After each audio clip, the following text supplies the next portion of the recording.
equal. I mean, yeah. Let me give you an example that a friend of mine told me, which his daughters go to college go to high school in the Bay Area, and he was asking them, like, well, so who are the first few presidents of the United States? They could name Washington, and I said, well, what do you know about him? Well, he was a slave owner. What else? Right. Exactly. Nothing. Right. Like, okay, maybe you should know more than that. Yeah. Yeah. That is the woke mind virus. Exactly. Yeah. Exactly. It's like,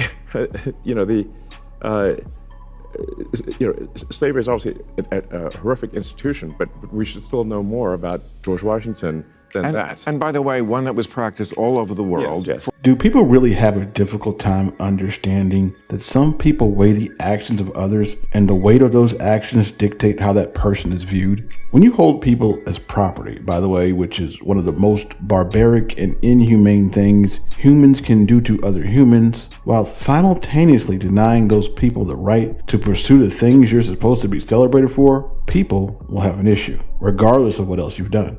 Is it that difficult of a concept to question the veracity of how great someone is when they've committed such acts? If someone were to say, we should know more about Jeffrey Dahmer, they are likely downplaying what he has done. Or if someone says, how come we don't highlight the good parts of Adolf Hitler's run as a German leader?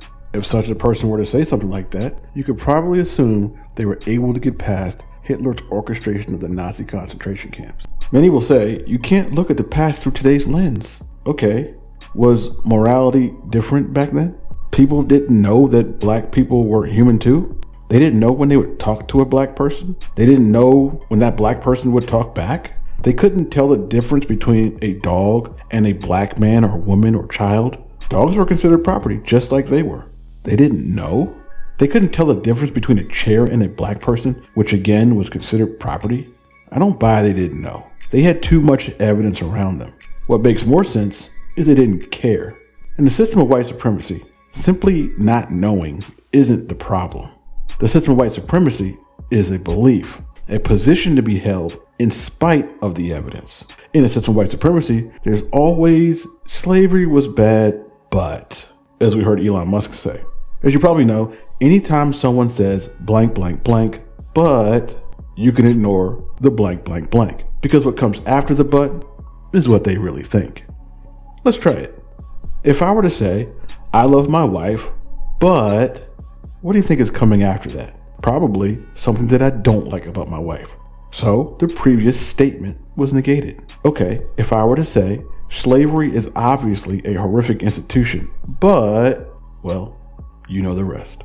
In the system of white supremacy, one of its goals is to ignore or minimize the harm done by the system. So, do we really think people don't understand why someone, in light of what George Washington or others has done, has an issue seeing past that? Because I don't.